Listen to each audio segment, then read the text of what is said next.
श्री स्वामी समर्थ माझ्या सर्व स्वामी भक्तांना। तर मी अक्कलकोटला गेली होती 1 तारखेला। आमचं 31 तारखेचं तिकीट होतं। तर म्हटलं चला नवीन वर्ष आहे तर स्वामींचं दर्शन घेऊया। तर हे बघा मी स्वामींसाठी वटवृक्षाचं झाड आणलं आहे। तर इच्छा होती माझी, घरूनच विचार करून मी गेली होती की स्वामींसाठी आपण हे झाड घेऊन येऊया म्हणून वटवृक्षाचं। त्याच्यावरती श्री स्वामी समर्थ लिहिलेलं आहे।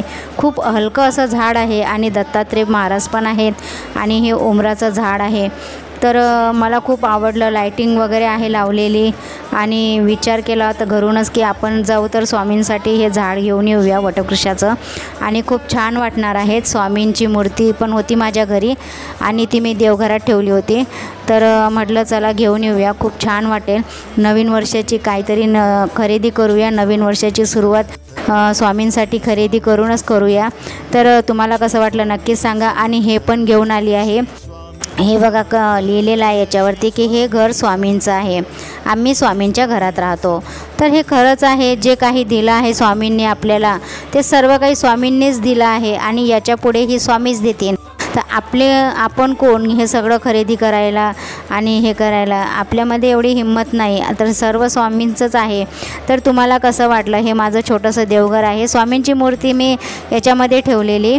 आता त्याच्यामध्ये जर वटवृक्षाचं झाड ठेवलं तर मग बाकीचे देव ते नाही बसत, म्हणजे असे व्यवस्थित नाही बसणार। ते झाड थोडं मोठंच होते देवघरामध्ये।